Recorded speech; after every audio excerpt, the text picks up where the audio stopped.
বিশেষকৈ আমাৰ বেছি অসুবিধা হয় কাৰণ আমি ডেলিভাৰীবোৰ কৰোঁ ন, আৰু আমাৰ পাৰ কিলোমিটাৰ হিচাপে দিয়ে। তো পেট্ৰলৰ দামটো বাঢ়িলে ভাবক আমাৰ নোপোচায় মানে। সেইকাৰণে এতিয়া চৰকাৰে কিবা ব্যৱস্থা কৰিব লাগে যাতে আমাৰ মিডিল ক্লাছ মানুহখিনি, সাধাৰণ মানুহখিনিৰ কাৰণে বহুত অসুবিধা হয়। আমাৰ পাৰ কিলোমিটাৰ ভাবক আমাৰ 22 টকাকৈ দিয়ে। যদি পেট্ৰলৰ দামটো বাঢ়িয়ে যায়, কেতিয়াবা সদায়তো আমাৰ অৰ্ডাৰ নাথাকে ইমান, ভাবক কম অৰ্ডাৰ থাকে, তো নোপোচায় মানে সেইটো কাৰণে। চৰকাৰে কিবা ব্যৱস্থা এনেকুৱা ব্যৱস্থা কৰিলে যাতে আমাৰ সাধাৰণ মানুহখিনিৰ ওপৰত এফেক্ট নপৰে। সেইটো চৰকাৰক কৈছোঁ যাতে পেট্ৰলৰ দামটো আৰু বিশেষকৈ গেছৰ LPG দামটো মানে অলপ বেলেঞ্চত আনে যাতে আমাৰ অসুবিধা হয়। সেইটোৱেইটো এতিয়া ভাবক মই বহুত বাৰ দেখিছোঁ আপোনাৰ ষ্ট্ৰীট ফুডো এতিয়া বন্ধ হৈ গৈছে, প্ৰাইভেট চিলিণ্ডাৰ দামটো আৰু বাঢ়ি গৈছে।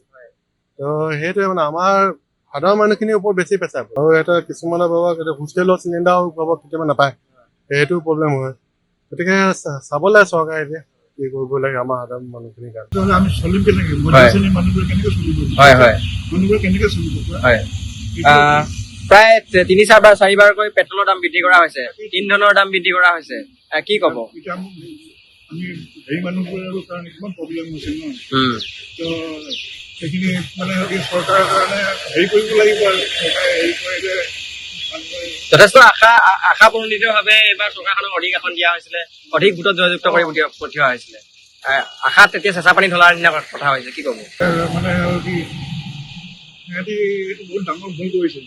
কাৰণ হ'ল কি মানুহবোৰে যিটো হাৰত ভোট দিছিলে সেইখিনি মানে হ'ল কি সিহঁতি মানে আগৰ পৰা প্ৰি প্লেন চাগে সিহঁতৰ বোলে আমি জিকিলে আমি বস্তু দাম ভৰাই দিম, এনেকুৱা নিচিনা নহয় জানো? বিশেষকৈ আমাৰ বেছি অসুবিধা হয় কাৰণ আমি ডেলিভাৰীবোৰ কৰোঁ ন, আৰু আমাৰ পাৰ কিলোমিটাৰ হিচাপে দিয়ে। তো পেট্ৰলৰ দামটো বাঢ়িলে ভাবক আমাৰ নোপোচায় মানে। সেইকাৰণে এতিয়া চৰকাৰে কিবা ব্যৱস্থা কৰিব লাগে যাতে আমাৰ মিডিল ক্লাছ মানুহখিনি, সাধাৰণ মানুহখিনিৰ কাৰণে বহুত অসুবিধা হয়। আমাৰ পাৰ কিলোমিটাৰ ভাবক আমাৰ 22 টকাকৈ দিয়ে। যদি পেট্ৰলৰ দামটো বাঢ়িয়ে যায়, কেতিয়াবা সদায়তো আমাৰ অৰ্ডাৰ নাথাকে ইমান, ভাবক কম অৰ্ডাৰ থাকে, তো নোপোচায় মানে সেইটো কাৰণে। চৰকাৰে কিবা ব্যৱস্থা এনেকুৱা ব্যৱস্থা কৰিলে যাতে আমাৰ সাধাৰণ মানুহখিনিৰ ওপৰত এফেক্ট নপৰে।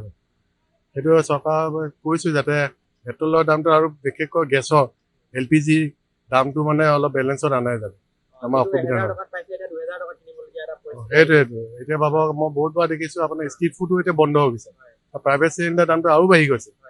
তো সেইটোৱে মানে আমাৰ সাধাৰণ মানুহখিনিৰ ওপৰত বেছি প্ৰেছাৰ পৰে। আৰু এটা কিছুমানৰ ভাবক হোষ্টেলৰ চিলিণ্ডাৰো ভাবক কেতিয়াবা নাপায়, সেইটো প্ৰব্লেম হয়। গতিকে চাব লাগে চৰকাৰে এতিয়া কি কৰিব লাগে আমাৰ সাধাৰণ মানুহখিনিৰ কাৰণে। আমি চলিম কেনেকে, মধ্যশ্ৰেণীৰ মানুহবোৰে কেনেকে চলিব? মানুহবোৰে কেনেকে চলিব? প্ৰায় 3-4বাৰকৈ পেট্ৰলৰ দাম বৃদ্ধি কৰা হৈছে, ইন্ধনৰ দাম বৃদ্ধি কৰা হৈছে, কি ক'ব? এতিয়া আমি হেৰি মানুহবোৰৰ কাৰণে কিমান প্ৰব্লেম হৈছে ন, তো সেইখিনি মানে চৰকাৰৰ কাৰণে হেৰি কৰিব লাগিব আৰু চৰকাৰে হেৰি কৰে যে যথেষ্ট আশা পূৰণিতভাৱে এইবাৰ চৰকাৰখনক অধিক আসন দিয়া হৈছিলে, অধিক ভোটত জয়যুক্ত কৰি পঠিওৱা হৈছিলে। আশাত তেতিয়া চেঁচা পানী ঢলাৰ নিচিনা কথা হৈছে, কি ক'ব? মানে কি সিহঁতি এইটো বহুত ডাঙৰ ভুল কৰিছে।